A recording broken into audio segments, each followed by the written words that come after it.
Today's question is, why are there rocks around the train tracks?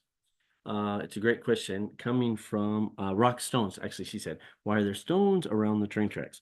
Coming from Sayaka. She's my GPWU, Guma Prefecture Women's University student, first year. So why are there stones around the train tracks? This is called ballast, actually. It's called a train ballast, right? I think. Yes, track ballast. There are actually five reasons for this. It was a great question because I always thought so too. Why are there? And all the five reasons make sense. But I always thought so too when I saw them, like, why not dirt or why not stone? Like, why do they have to be rocks around the train tracks? You'd think they'd be dangerous, like the train would hit them and throw them. But it's not actually true. It's quite the opposite. So these five reasons. So how about before I answer it, can you put in the comments, why do you think, what are the five reasons why? So pause this video. Why do trains have stones around them like this? So let's see. So I'll go over. Did you answer below? So I'll go over the question answers now. So one is, of course, stability and support.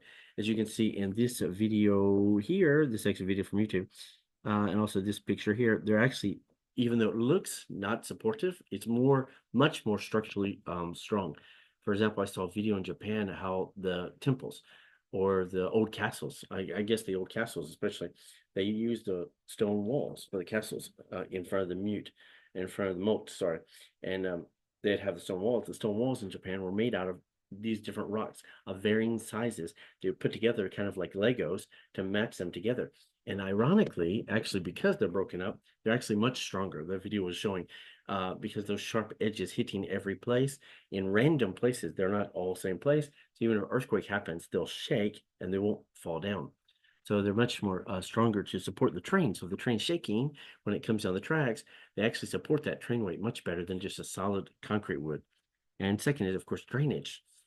In some areas of the world where it rains a lot or floods a lot, if it was dirt on the tracks would be overgrown. There would be dirt everywhere. There'd be a flood of water, and the dirt would be on top of the tracks. But of course, rocks, because of the holes, so while the holes support it in the structural part, for the hose part, when the drainage part, the rain can go through the rocks and easily drain out. So they don't pile up or make a flood there.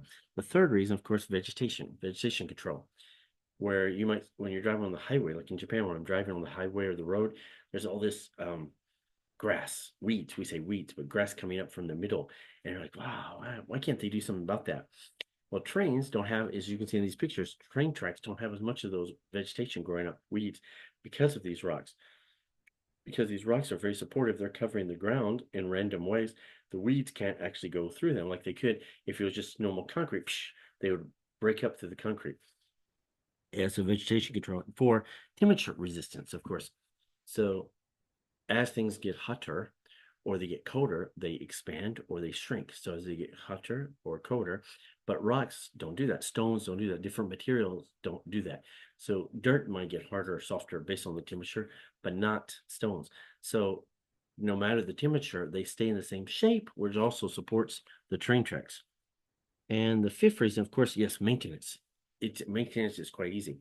So of course, if it was a solid concrete slab, for example, they like a road is, they have to repave the whole road, right? And we see the road.